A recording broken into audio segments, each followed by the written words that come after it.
E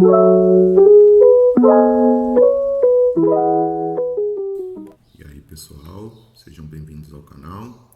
A gente vai discutir no problema de hoje, um problema do volume 1 do Moisés, de mecânica, do capítulo 2, sobre cinemática. Esse é o problema de número 12, que é um problema muito interessante. Vejamos. Um método possível para medir a aceleração da gravidade G consiste em lançar uma bolinha para cima num tubo, onde se fez vácuo, e medir com precisão os instantes T1 e T2 de passagem.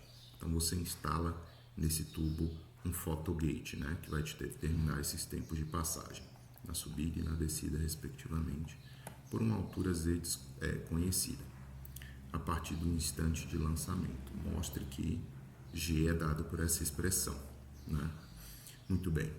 Existem várias formas, pessoal, de resolver esse problema, e aqui eu vou tomar aquela que eu acho que é a mais rápida, que usa menos equações e é a mais simples possível, tá certo? Que usa menos aspectos algébricos. Então, por onde a gente vai começar? Então, aqui eu fiz um panorama do lançamento do projétil num tempo T0 igual a zero, na origem dos tempos, na própria origem.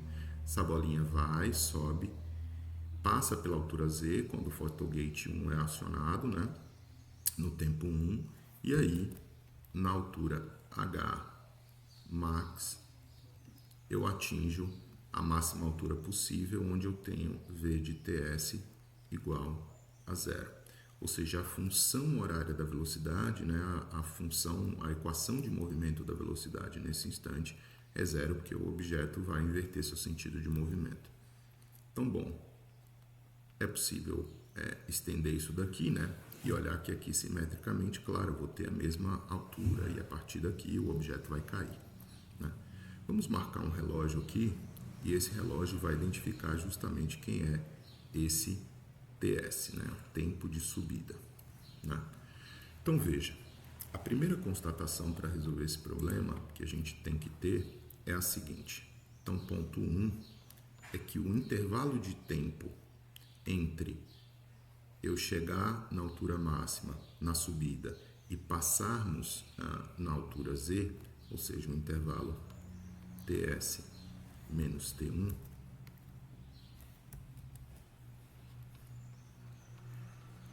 ele tem que ser idêntico ao intervalo de queda na volta, Então, portanto, TS, T2 menos TS.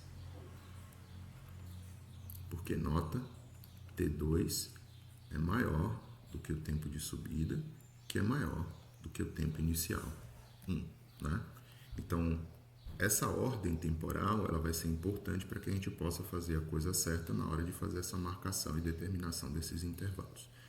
Então, veja, daqui a gente tira que 2TS é igual a T1 mais T2. E isso implica, portanto, que TS, o tempo de subida, é T1 mais T2 sobre 2. Essa é a nossa equação de número 1, que vai ser importante aí para chegarmos àquilo que ele pediu.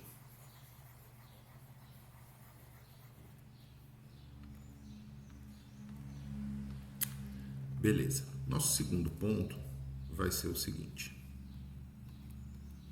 Como nós sabemos, a equação da velocidade para a subida, ela vai ser V0 menos G vezes T, considerando que a origem dos tempos ela é justamente T0. Então, no tempo de subida TS, nós temos isso aqui igual a zero. De sorte que V0, que é essa função, vai ser igual a G vezes TS. Essa é a segunda equação aí, digamos, importante que a gente vai ter aqui para usar.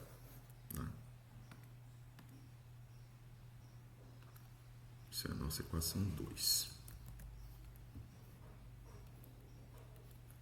A terceira equação que a gente vai coletar, e que é bastante importante, ela vincula a mesma equação de velocidade, só que no tempo T1, que nós temos V de T1, a gente vai definir essa velocidade ali na subida, né?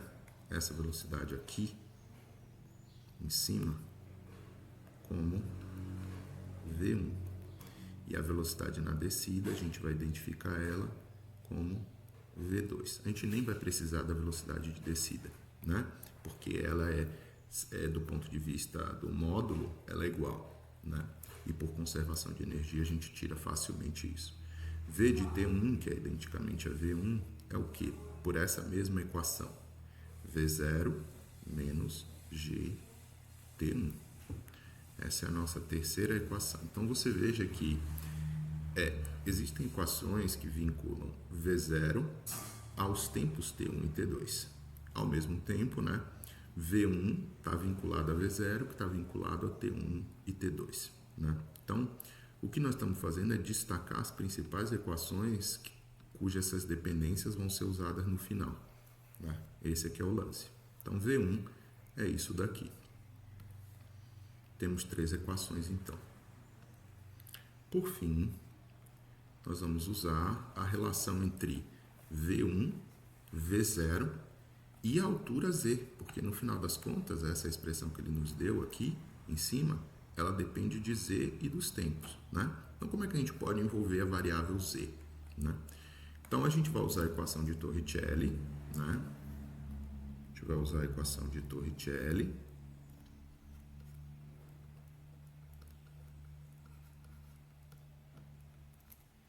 Que diz que V1 ao quadrado é igual a V0 quadrado menos 2GZ, onde Z é essa altura. Então, dado que a velocidade inicial dessa partícula era V0, no início dos tempos e na origem, lá em cima em Z vai ser V1. E agora eu só vou, basicamente, pessoal, usar as outras equações aqui.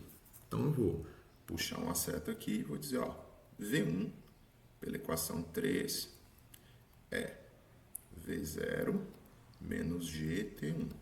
E isso é ao quadrado. Isso é igual a V0 quadrado menos 2GZ.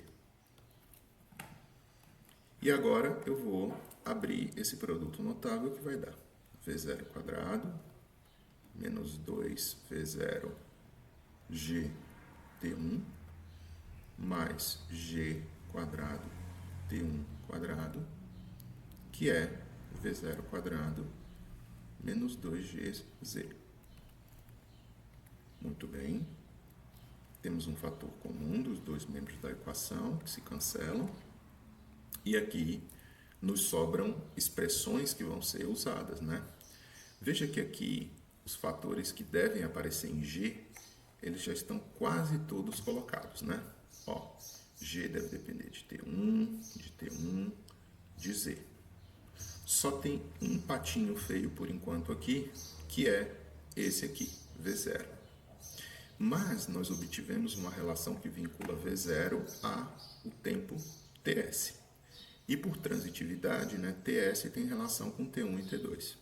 Então, a gente só vai usar esse fato, né?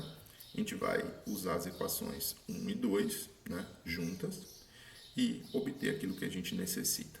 Então, veja. Das equações 1 e 2, eu vou tirar o seguinte, que menos 2 V0, mas V0 é quem? V0 é G vezes TS. Então, vamos lá.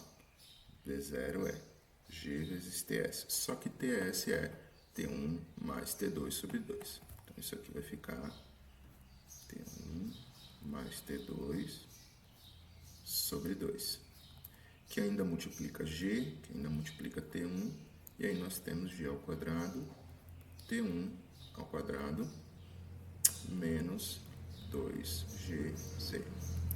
Veja que em toda equação, né, tem fatores G aqui, então eu posso já tirar um desses fatores, pelo menos, né?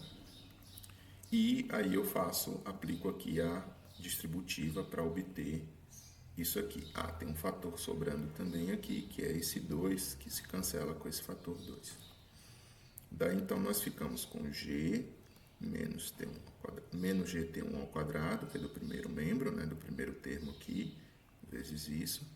E o segundo membro ficaria menos G T1 vezes T2.